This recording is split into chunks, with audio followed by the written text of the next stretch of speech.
વિદ્યાર્થી મિત્રો, મારી યુટ્યુબ ચેનલમાં તમારું હાર્દિક સ્વાગત છે. આજે આપણે ધોરણ 12 ની અંદર ધોરણ 11 ની અંદર રોકડ મેળ ચેપ્ટર 7 બરાબર છે, એના વિશે આપણે જોઈશું. બે ખાનાવાળામાં જોઈ છે આપણે. પહેલો પ્રકાર જોયો વટાવ અને રકમ રોકડ. વટાવ અને રોકડ જોયું. આજે આપણે રોકડ અને બેંક જોવાનું છે. બરાબર, 3 પ્રકાર છે, પછી 3 ખાનાવાળો આવશે. તો આ રીતે આપણે એક એક દાખલો લઈને સમજતા રહીએ. સૌથી પહેલા આપણે ઉદાહરણ નંબર 2 ની અંદર 2 ખાનાવાળો રોકડ અને વટાવનો જોયો. ઉદાહરણ નંબર 3 ની અંદર 2 ખાનાવાળો રોકડ અને બેંક જોયું. વટાવ નીકળી જશે, રોકડ અને બેંક. મિત્રો, આમાં ફરક શું છે? તો રોકડ અને બેંક બંને ભેગા છે. તો આમાં આપણે એક જ વિચાર કરવાનો, એન્ટ્રી વાંચીને નક્કી કરવાનું કે રોકડ ઘટી કે રોકડ વધી. જો રોકડ ઘટી હોય, બરાબર છે, તો જાય તે જમા બાજુ લખવાના, અને રોકડ આવી હોય તો ઉધાર બાજુ લખવાના. એ તમને ખબર છે. એવી રીતે બેંકનું પણ જોઈ લેવાનું. ચેક આપણે બેંકમાં જમા કર્યો તો બેંકની સિલક વધી, બરાબર છે.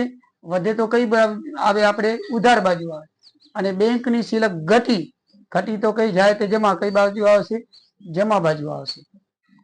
આપણે એ જ વિચારવાનું, બસ. બેંકની સિલક વધે, બરાબર છે, તો ઉધાર બાજુ. બેંકની સિલક ઘટે તો જમા બાજુ.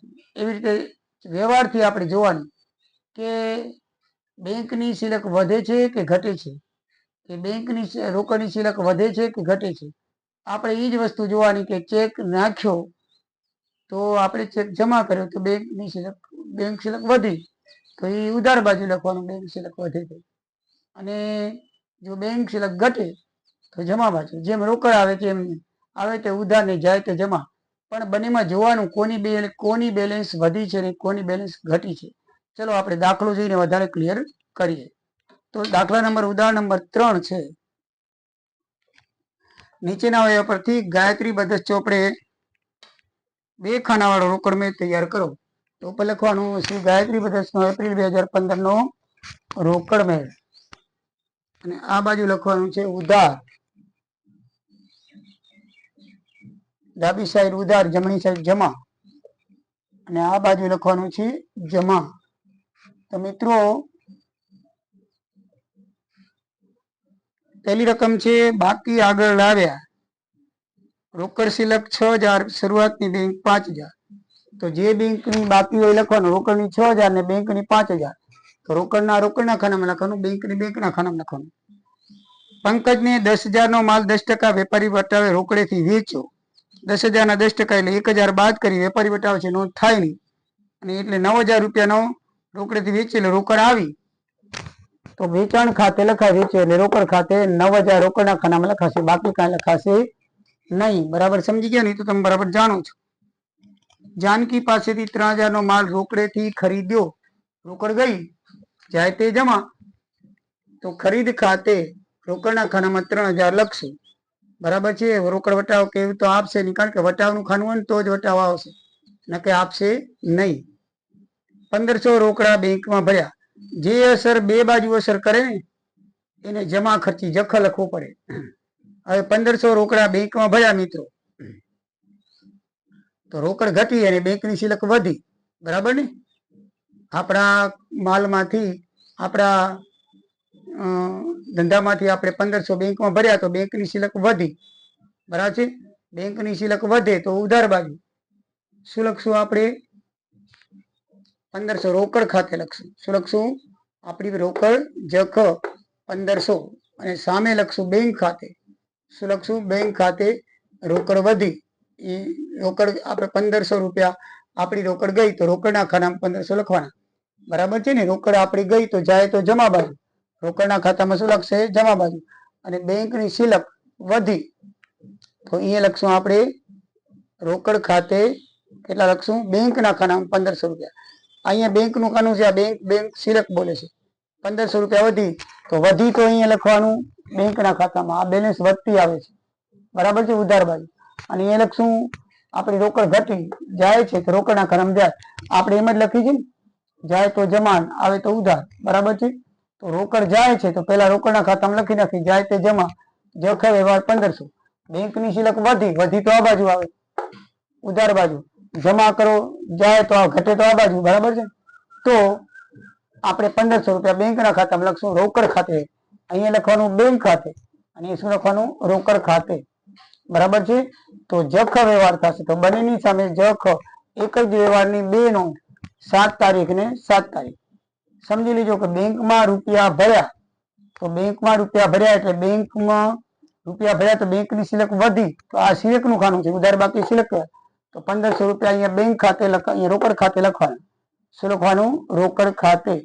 અને બેંકની સિલક પાછી અહીંયા બેંક આપણી છે રોકડ છે ઘટી, એક એન્ટ્રી બેંકના ખાનામાં થશે અને એકની એન્ટ્રી રોકડના ખાનામાં થશે. બાદ ધ્યાન રાખજો, રોકડ ઘટી છે તો જાય તો જમા, રોકડ ગઈ તો રોકડના ખાનામાં અહીંયા 1500 આવશે.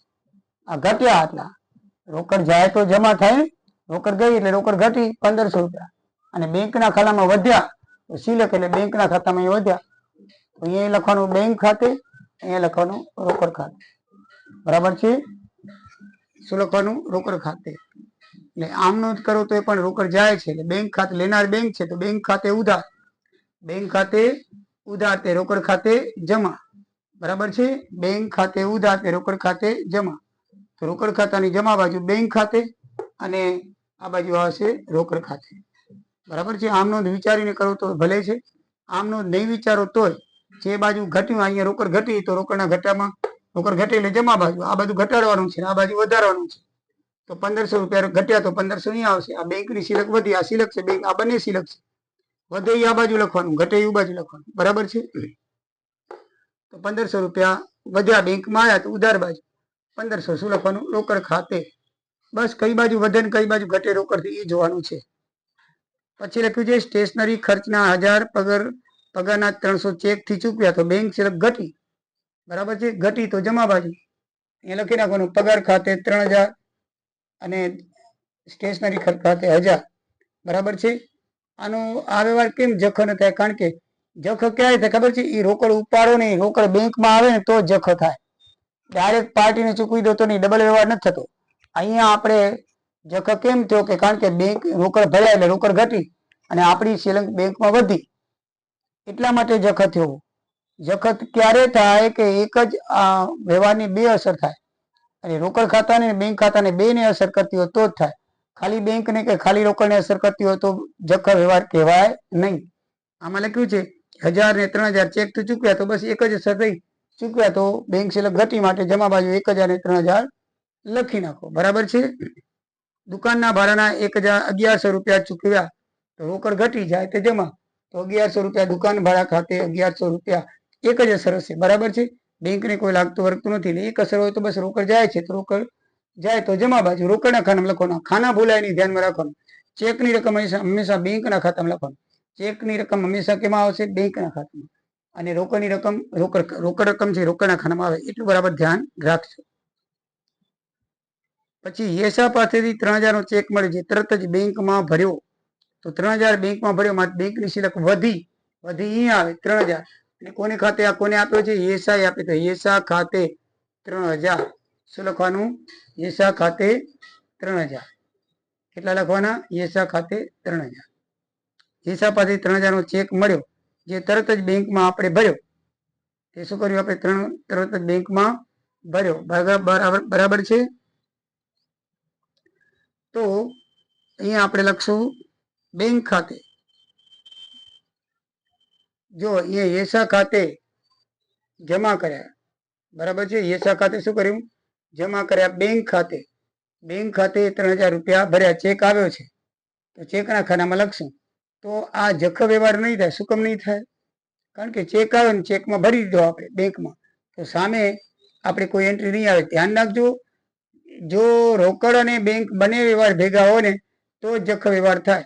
બાકી એકલો બેંક ને એકલી રોકડ તો થાય નહીં. આમાં જો ભાડામાં એકલી રોકડ હતી તો એક જ લખ્યું, આ પગારમાં એકલી બેંક હતી બેંક લખ્યું. આમાં ચેક આવ્યો ને તરત આપણે ભર્યો. આપણે શું કરશું? આપણે એની આમનું શું કરીએ? ચેક આવે છે, બરાબર છે, તો આપણે લખશું યેસા ખાતે જમા કરશું, આપનાર ખાતે જમા કરાય, બેંક ખાતે ઉધાર થાય. બેંક ખાતે શું થાય? ઉધાર થાય. તો આપણે એ બેંકના ખાતામાં ઉધાર બાજુ યેસા ખાતે 3000 રૂપિયા લખશું. બેંકની સિલક વધી, આપણે આમનો તો હું તમને સમજાવવા માટે કહું, બાકી આમનો તું વિચારવાનું નહીં, કે કન્ફ્યુઝન થઈ જશે. આપણે મગજમાં એટલું જ યાદ રાખવાનું કે ચેક અને આ રોકડ અને બેંકના ખાતામાં રોકડ વધે છે કોની, જેની વધતી હોય એ ઉધાર બાજુ લખી નાખવાની. બેંક તો બેંકના ખાનામાં, રોકડ તો રોકડના ખાના. બેંક પછી ઘટે છે, રોકડ ઘટે છે, બેંક ઘટે છે તો ઉધાર બાજુ. રોકડ ઘટતી હોય તો ઉધાર બાજુ, બેંક ઘટતી હોય તો ઉધાર બાજુ. બરાબર છે? જાય તો જમા, આવે તો ઉધાર. એટલે આપણે યાદ જ શું કરવાનું કે બેંક સિલક કે રોકડ સિલક ઘટે તો જમા બાજુ અને આવે તો ઉધાર બાજુ. હવે 3000 નો ચેક આવ્યો અને આપણે બેંકમાં ભર્યો, રોકડ આવી નથી, તો બેંકમાં ભર્યો એટલે બેંક સિલક વધી, તો અહીંયા આવશે ખાલી વધી એટલે ઉધાર બાજુ. યેસા ખાતે આપના, યેસા ખાતે 3000 લખી નાખશું બસ. પછી કાંઈ નહીં, રોકડ કાંઈ આવી નથી એટલે બીજી અસર થશે નહીં. પછી ₹1000 બેંકમાંથી આગના વીમાના પ્રીમિયમ ભરવા ઉપાડ્યા. જો એમ લખેલો ને કે બેંકમાંથી વીમા પ્રીમિયમ ભરીને ઉપાડ્યા તો ડાયરેક્ટ એક જ એન્ટ્રી આવે, પણ આમાં લખ્યું છે બેંકમાંથી આગના વીમાના ભરવા ઉપાડ્યા. ઉપાડ્યા એટલે કે ચૂકવ્યા નથી હજી. બરાબર છે? એટલે બેંકમાંથી ઉપાડ્યા તો બેંક સિલક ઘટી અને આપણે રોકડ અહીંયા ધંધામાં લઈએ, રોકડ વધી, તો બંને બાજુ બેંક સિલક ઘટી એટલે જમા બાજુ બેંકના ખાનામાં લખાશે. બરાબર છે? રોકડા ખાતે 1000 કેટલા લખાશે? 1000 જખ વ્યવહાર થશે. અહીંયા આપણે બેંક સિલક વધી, બેંક ખાતે જખ 1000, શું લખાશે? 1000. બરાબર ને? અહીંયા શું લખાશે? આ બેંક ખાતે 1000, આપણી સિલક વધી ને એટલે રોકડ ખાનામાં વધારે લખવાનું. આ સિલક છે બધી આપણી આવક છે એટલે બેંક ખાતે લખાશે 1000 અને એ રોકડ ખાતે લખાશે 1000. શું લખાશે? રોકડ ખાતે 1000. બેંકમાં બેંક સિલક ઘટી, આ ઘટવાનું છે એટલે અહીંયા 1000 લખાશે. પછી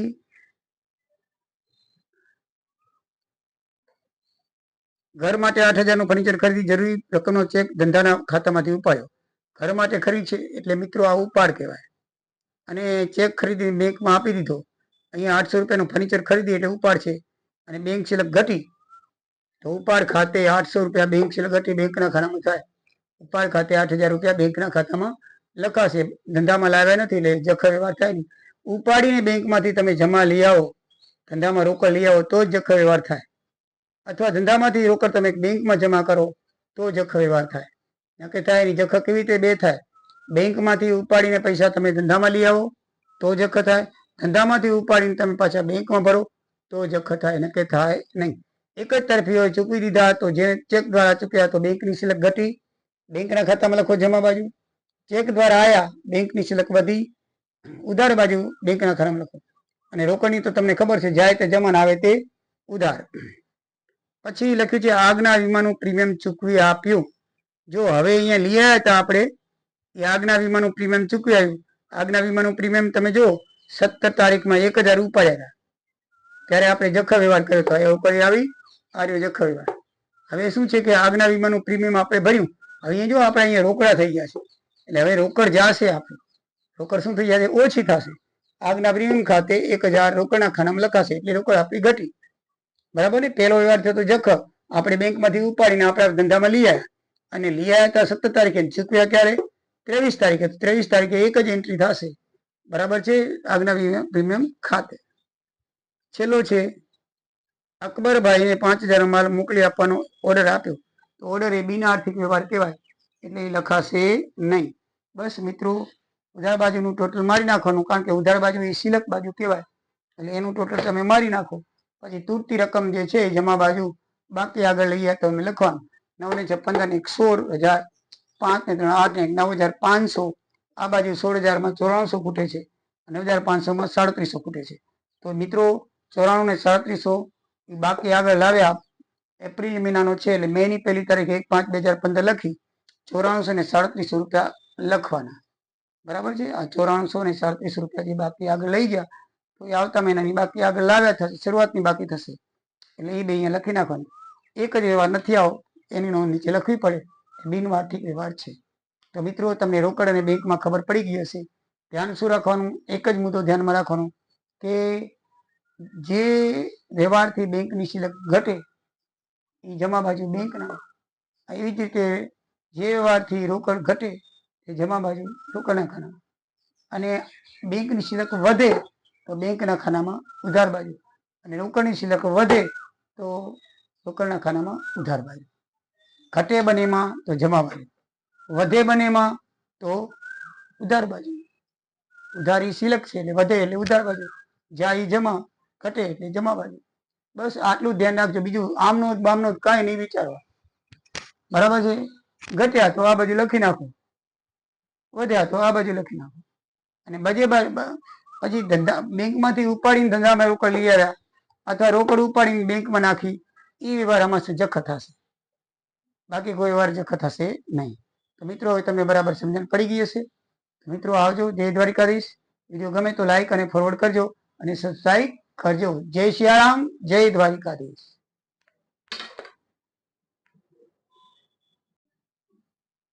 મિત્રો રકમ લખવાની ભૂલાઈ ગઈ હતી તો રકમ જરાક જોઈ લઈએ.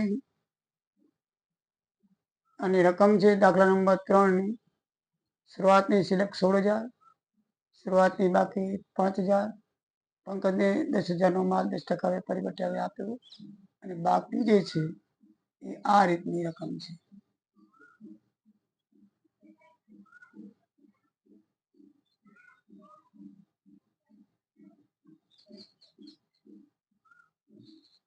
ભલે, જય સિયારામ.